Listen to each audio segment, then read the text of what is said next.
महाभारत अर्जुन की प्रतिज्ञा। महाभारत का भयंकर युद्ध चल रहा था। लड़ते लड़के अर्जुन रणक्षेत्र से दूर चले गए थे। अर्जुन की अनुपस्थिति में पांडवों को पराजित करने के लिए द्रोणाचार्य ने चक्रव्यूह की रचना की। अर्जुन पुत्र अभिमन्यु चक्रव्यूह भेदने के लिए उसमें घुस गया। उसने कुशलतापूर्वक चक्रव्यूह के 6 चरण भेद लिए, लेकिन 7वें चरण में उसे दुर्योधन, जयद्रथ आदि 7 महारथियों ने घेर लिया और उस पर टूट पड़े। जयद्रथ ने पीछे से निहत्थे अभिमन्यु पर जोरदार प्रहार किया। वह वार इतना तीव्र था कि अभिमन्यु उसे सहन नहीं कर सका और वीरगति को प्राप्त हो गया। अभिमन्यु की मृत्यु का समाचार सुनकर अर्जुन क्रोध से पागल हो उठा। उसने प्रतिज्ञा की कि यदि अगले दिन सूर्यास्त से पहले उसने जयद्रथ का वध नहीं किया तो वह आत्मदाह कर लेगा। जयद्रथ भयभीत होकर दुर्योधन के पास पहुंचा और अर्जुन की प्रतिज्ञा के बारे में बताया। दुर्योधन उसका भय दूर करते हुए बोला, चिंता मत करो मित्र, मैं और सारी कौरव सेना तुम्हारी रक्षा करेंगे।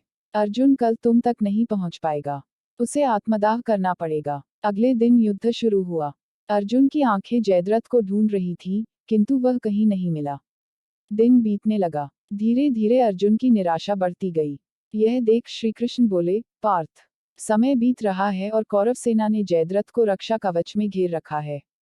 अतः तुम शीघ्रता से कौरव सेना का संहार करते हुए अपने लक्ष्य की ओर बढ़ो। यह सुनकर अर्जुन का उत्साह बढ़ा और वह जोश से लड़ने लगे। लेकिन जयद्रथ तक पहुंचना मुश्किल था।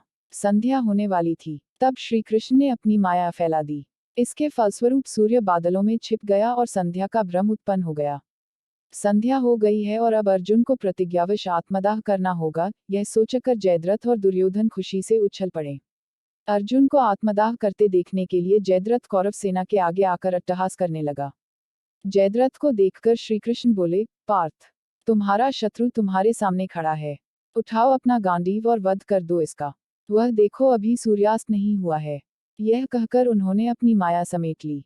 देखते ही देखते सूर्य बादलों से निकल आया। सबकी दृष्टि आसमान की ओर उठ गई। सूर्य अभी भी चमक रहा था।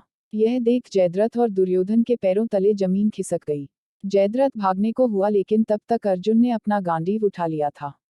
तभी श्रीकृष्ण चेतावनी देते हुए बोले, हे अर्जुन, जयद्रथ के पिता ने इसे वरदान दिया था कि जो इसका मस्तक जमीन पर गिराएगा, उसका मस्तक भी 100 टुकड़ों में विभक्त हो जाएगा।